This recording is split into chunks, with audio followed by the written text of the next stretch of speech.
Vamos a recorrer diferentes sistemas educativos e ideas innovadoras con este esquema. A X le vamos a llamar el estado actual. A la flecha le vamos a llamar el procedimiento y a la Y, que pueden ver ahí, el estado final. Entonces tenemos un estado actual, un procedimiento y un estado deseado. Entre estos hay distancia, hay una distancia entre el estado actual y el estado deseado. Nos vamos a centrar en nuestro sistema educativo siguiendo los principios de la Organización de los Estados Americanos que han establecido sobre los aportes de la neuroeducación para llegar a nuestros Y. Vamos al principio número 1. Señala que el cerebro es el único órgano del cuerpo humano que tiene la capacidad de aprender y a la vez enseñarse a sí mismo. Es un principio general, vamos al principio número 2. Cada cerebro es único, irrepetible, aunque su anatomía y su funcionalidad sean particularmente de la raza humana. Este principio número 2 básicamente lo que establece es que en cada niño, en cada estudiante, hay que ver un sistema cerebral único. El sistema cerebral no es una máquina que pueda ser homogeneizada. El punto 3 establece que el cerebro aprende a través de patrones. ¿Qué significa aprender a través de patrones? Significa que tiene que haber esquemas que se repitan. Estos esquemas que se repitan tienen que ser, como se conoce, de complejidad creciente, pero manteniendo un ciclo donde la percepción del estudiante y la acción que se realice pueda ser conceptualizada siempre dentro del mismo esquema. Es decir, tiene que reconocer el patrón que está siendo identificado en ese aprendizaje. En este aspecto es crucial el fascículo uncinado. ¿Por qué es crucial este fascículo? Porque es el que media entre la región órbitofrontal, es decir, la parte de lo que llamamos cerebro, la parte de lo que llamamos el parénquima cerebral y las estructuras subcorticales. Si nosotros queremos aprender un patrón, es como cuando uno está aprendiendo a manejar y quiere que eso se vuelva automático. Este es el fascículo que media en la interacción entre lo superior y la automatización. El punto 5 de este documento de la OEA establece que el cerebro necesita del cuerpo, así como el cuerpo necesita del cerebro. Por lo tanto, acá ya empiezan a introducirse aspectos que son, primero, que del sistema nervioso hay que tener una visión integral, no es solamente cerebro. Hay un sistema neurohipofisiario, hay un sistema nervioso autónomo, hay un sistema nervioso motor somático, hay un sistema central intestinal, y eso está atravesado por las desigualdades de capital económico, educativo y cultural, y por lo tanto, el sistema educativo, cuando empieza a plantearse el sistema nervioso, tiene que tener en cuenta que no solamente, como el punto 6 establece, aprende con diferentes estilos, cada cerebro tiene diferentes estilos, sino que cada cerebro y cada sistema nervioso tendría que ser más completo el informe en ese sentido. Cada sistema nervioso integral tiene que tener en cuenta las diferentes posiciones geográficas y a la vez las diferentes condiciones en las cuales cada subdivisión del sistema nervioso tuvo interacción con el medio ambiente. Acá lo que le vamos dejando son los puntos de este texto. El punto 7 establece que el cerebro, sigue diciendo el cerebro, lo que hay que decir correctamente es el sistema nervioso integral, aprende desde diferentes vías. Por ejemplo, enfatiza que la música y el arte también tienen que ser integradas porque ejercen influencia en el sistema nervioso. Bien, esto, esto es muy conocido, ponemos los ejemplos porque los profesores que han venido, Lassi Björkholm de Finlandia, Raquel Rudvaldsdottir de Islandia, trabajan con lo que se llama Bildungskraft, que es precisamente el desarrollo de las artes manuales que influyen y el aprendizaje de instrumentos musicales que influyen fuertemente en algo que hemos visto, que es la conexión entre el sistema prefrontal y el cerebelo. Para fortalecer esa conexión es, es parte de la currícula. El aprendizaje, por ejemplo, en Islandia, Raquel lo que enseña es needle looping, que es una forma de tejido bastante simple y a partir de cierta edad tienen que aprender a ejecutar un instrumento musical. Pero hay un aspecto también de ambos, es que no hay escuelas que sean escuelas de un nivel socioeconómico superior y nivel socioeconómico inferior, sino que todas las escuelas son iguales. En ese sentido, cuando hablamos de un sistema educativo y establecemos cuáles son los conceptos que la neuroeducación puede aportar, Raquel nos ha brindado un concepto muy sencillo que dice: nosotros amamos a nuestros niños, por lo tanto, trabajamos con ellos desde una perspectiva de donde el Estado garantiza la igualdad. En el punto 8 de este documento de la OEA dice que la capacidad del cerebro para guardar información es ilimitada y maleable. En ese sentido, la capacidad del sistema nervioso para almacenar información no es ilimitada. Está limitada y justamente está limitada por uno de los principios anteriores, que es el aprendizaje de patrones. Esos patrones con la edad se van convirtiendo en guiones. Entonces, los sistemas de memoria de trabajo establecen límites. Luego, reconduce hacia un proceso fisiológico particular, crucial, que es el sueño como esencial para el aprendizaje. ¿Por qué el sueño es esencial para el aprendizaje? Porque durante el sueño se produce una consolidación de las sinapsis que resultan cruciales y una eliminación de las sinapsis, es decir, de las conexiones que existen entre las neuronas, que por su debilidad son eliminadas y están ocupando memoria de forma innecesaria. El desarrollo del sistema nervioso está bajo influencias genéticas y ambientales. Eso es totalmente avalado, existen las evidencias de que existen secuencias genéticas que van a influir en cómo va a ser el desarrollo, y luego están los patrones ambientales. Ahora, ¿a qué le llamamos patrón ambiental?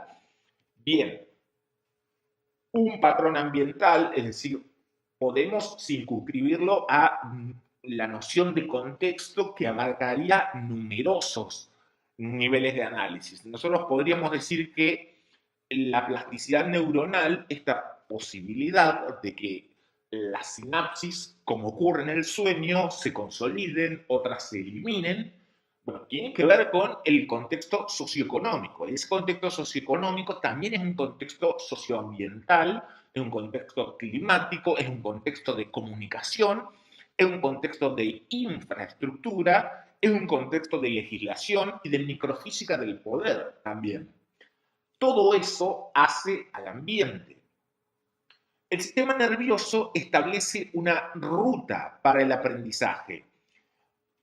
Es una afirmación donde podríamos decir un sistema nervioso de lo que tiene capacidad que no tienen otras células es que generan incertidumbre. La posibilidad que genera un sistema nervioso es que la conformación que va a tener incluso al terminar este día es incierta.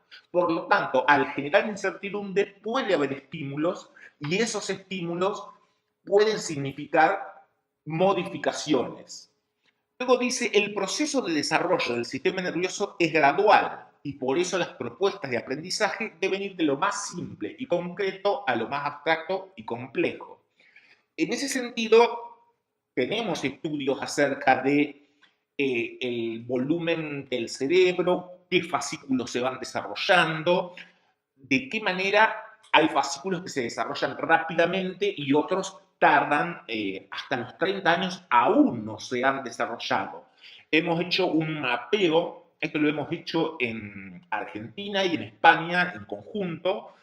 También hemos utilizado resonadores de los Países Bajos para establecer un mapa de cuánto, a qué edad maduran y con qué capacidad de conexión cada uno de los tractos que conectan las diferentes partes de la sustancia gris. Y en base a eso tenemos establecida la edad en la cual van a ir madurando. Lo que se va produciendo es que se va incrementando la sustancia blanca, se van desarrollando cada vez más las conectividades, el grosor de la corteza cerebral varía, adelgaza o se engrosa de acuerdo al tipo de proceso, y el periodo crítico para que se consoliden conectividades y adelgazamientos y grosores es la adolescencia. En eso es muy fuerte la edad, sobre todo entre los 11 y los 13 años. Por lo tanto, podemos establecer que en el sistema educativo existen constitutivos, es decir, existen aspectos que no son ideales en el sentido filosófico del término, es decir, que no tienen una constitución que uno pueda determinar en el espacio y en el tiempo. Existen los fascículos, existen los grupos de sustancia gris y por lo tanto hay constitutivos. Ahora, ¿qué hace el sistema educativo si sabe que hay constitutivos? Uno podría decir que la neuroeducación es asumir que esos constitutivos que tiene cada estudiante son parte de un sistema nervioso integral. Pues bien, si la Organización de los Estados Americanos va a establecer un documento acerca de cómo puede impactar la neuroeducación en los países que integran la Organización de los Estados Americanos, en los cuales está Argentina, nosotros tendríamos que decir, bueno, tenemos que conocer todos esos principios que se han enunciado y analizarlos detenidamente. Vamos a analizarlos. La neuroeducación tiene que ser ubicada en el dominio de la generación de sistemas educativos. Si uno ubica la neuroeducación en la generación del sistema educativo, uno se está acercando mucho a la propuesta de John Brewer de 1997 de que la neuroeducación tiene que establecer un puente prescriptivo, es decir, que es el que va a establecer de qué manera se va a realizar, se va a organizar un sistema educativo. Pero un sistema educativo es un sistema de transmisión de valores, de transmisión de actitudes, en el cual no tenemos disponibles esos constitutivos de los que hablamos en el primer punto como para establecer que rija cuáles son los valores adecuados, las actitudes adecuadas, los roles adecuados para que la educación se configure. El tercer punto es la neuroeducación es parte de la formación docente e impacta en las incumbencias profesionales. Esto es muy interesante porque es cierto que tener conceptos de neuroeducación, tener conceptos desarrollados, es útil para la formación docente, pero que impacte en las incumbencias profesionales es algo que no es tan sencillo de debatir, porque si impactaría en las incumbencias profesionales, por ejemplo, el docente estaría capacitado para aplicar una batería de test neurocognitivos y esa batería de test neurocognitivos le servirían para evaluar sistemas atencionales. Hay tres redes de la atención, la red de alerta, la red de vigilancia y la red ejecutiva. Si tenemos esos tres sistemas de atención y el docente tiene como parte de sus incumbencias evaluarlas con los instrumentos adecuados, entonces cambia radicalmente el estatus del rol docente y ahí es muy interesante la interculturalidad. El sistema número uno en educación en el mundo es habitualmente de un país escandinavo. En este momento el lugar número uno lo ocupa Finlandia. Se exige que el docente tenga tiene que llegar hasta el doctorado, es decir, tiene que hacer la licenciatura, luego la maestría y luego el doctorado para mantenerse en el sistema educativo. Entonces, claro, las incumbencias profesionales son muy amplias porque también la carrera docente es realmente una carrera docente y tiene en la sociedad un prestigio muy elevado. No se puede hacer, como suele suceder habitualmente en nuestro continente y en nuestro país, programas que son dislocados, es decir, donde de repente se dice, bueno, vamos a formar en neuroeducación para que tengan esta... Pero claro, cuando aprenden de neuroeducación, también aprenden las técnicas que se utilizan y si no habilitamos al uso de esas técnicas, ¿por qué se están formando en algo que incluye esas técnicas de evaluación y luego no se permite que esas técnicas de evaluación sean aplicadas por parte de ese personal?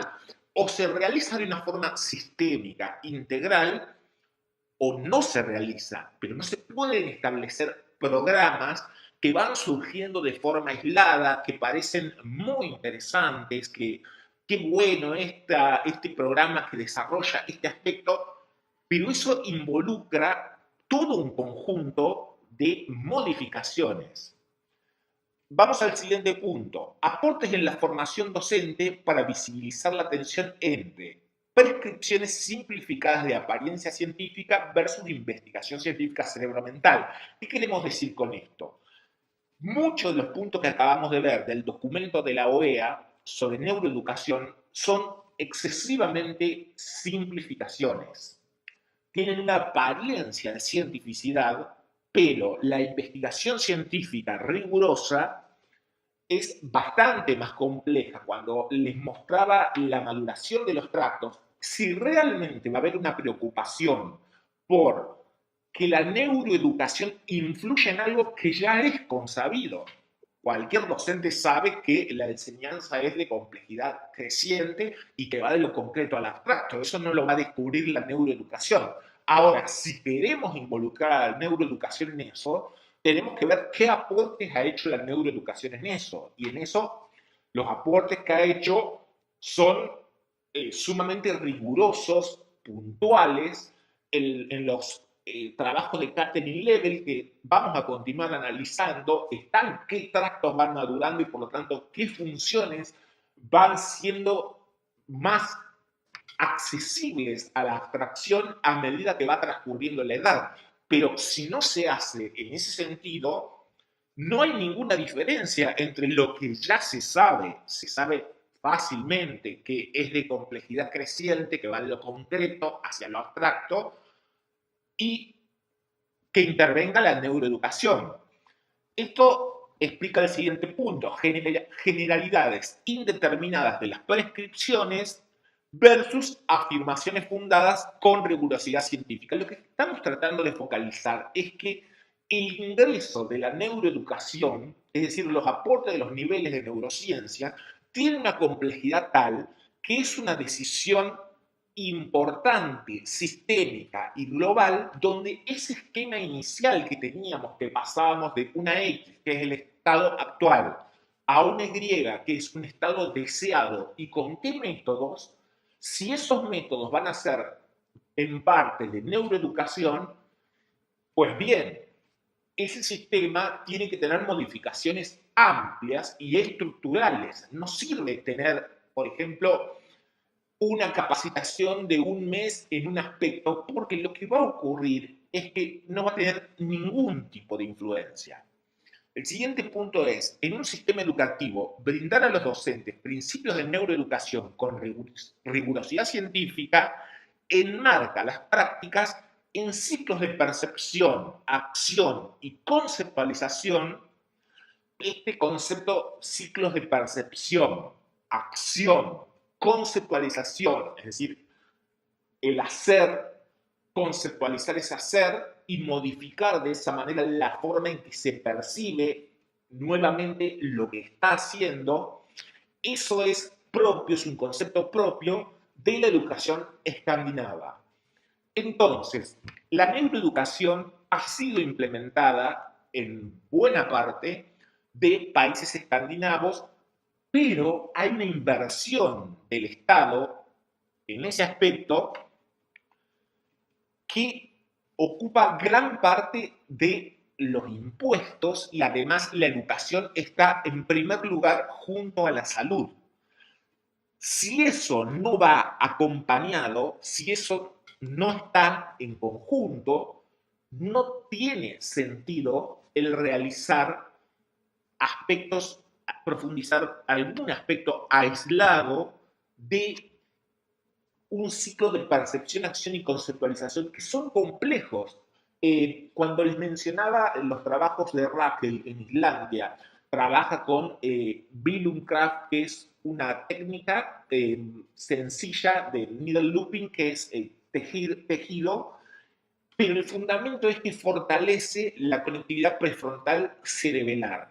Pues bien, si ese va a ser la meta, si estamos en aprendizaje supervisado, eso tiene que ir en conjunto. Ahora, el profesional docente tiene que ser reconocido como un profesional que es capaz de comprender aprendizaje supervisado, las instancias de las fibras que componen el aprendizaje supervisado, cómo se mide la efectividad de lo que está haciendo. Si se toma en cuenta todo ese conjunto, los cambios en el sistema educativo implican algo que quizás sea bastante interesante de decir. Tiene que haber, en primer lugar, un sistema educativo. En primer lugar, tiene que haber un sistema educativo. Es decir, cuando decíamos X, formas de procedimiento, Y, tendríamos que decir, estamos acá, pero queremos llegar acá mediante este método. Y eso involucra qué estatus le vamos a dar a los profesionales docentes, qué incumbencias le vamos a dar. Incumbencias es qué actividades les son propias por tener el título de docente, porque luego vienen los solapamientos con otras profesiones donde dice, bueno, no, este aspecto cuando el alumno presenta cierta demanda atencional ya pasa a este otro profesional. Ahí es donde hemos propuesto en otro de los videos que les hemos presentado, es una pregunta sumamente básica, es si realmente nosotros contamos con un sistema educativo, porque el sistema educativo implica acciones conjuntas, acciones donde cada decisión que se toma sobre una capacitación tiene que ver con otro aspecto, pero eso tiene que ser estable, no un proyecto que se presenta una vez. Entonces, sobre este documento, lo que le vamos a presentar es la curva de Lorenz. ¿Qué es la curva de Lorenz? Es la curva de desigualdad en la población. Es el índice de desigualdad. Cuando la Organización de las Naciones Unidas calcula el índice de desarrollo humano, establece un coeficiente. Argentina solía ocupar los puestos 40, 41 de 205 países. Actualmente ha descendido bastante. Pero luego viene el índice de desarrollo humano ajustado por desigualdad. En el ajuste por desigualdad se calcula la curva de Lorenz, que es una forma de geometría analítica para ver cómo ese índice de desarrollo humano se puede aplicar a la población, en este caso de Argentina, y no a un solo sector de la población de la Argentina. Ese índice también se conoce como índice de Gini o coeficiente de Gini, que es el que lo desarrolló. Nosotros tenemos un alto grado de desigualdad. Latinoamérica, y diría América entera, excepto Canadá, tiene un elevado grado de desigualdad. Estados Unidos de Norteamérica también tiene un elevado grado de desigualdad. Por lo tanto, cuando decíamos el ambiente en el cual se desarrolla el sistema nervioso, está muy bien objetivarlo en que el ambiente en el cual se produce el neurodesarrollo es el ambiente que está indicando la curva de Gini. En Google, buscando en Google, colocando en Wikipedia índice de desarrollo humano, es muy interesante ver los dos. buscar índice de desarrollo humano y buscar la posición que ocupa Argentina y por qué. Y luego índice de desarrollo humano ajustado por desigualdad, que está en otra página de Wikipedia. Y ver qué posición pasa a ocupar ahora en el ranking.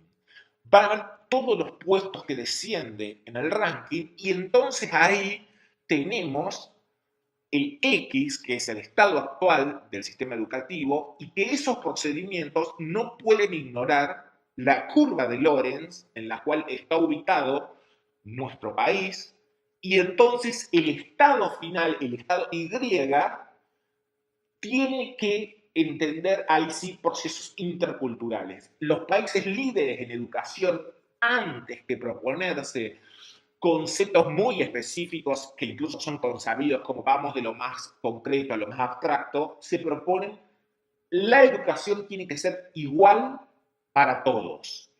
Ese es una Y, ese es un estado final que sería desde el principio, llegar a eso desde el comienzo. Mientras existan niveles de desigualdad tan elevados que afectan todas las partes del sistema nervioso en su sentido integral, no podemos establecer procedimientos que ignoren esta curva de Lorenz.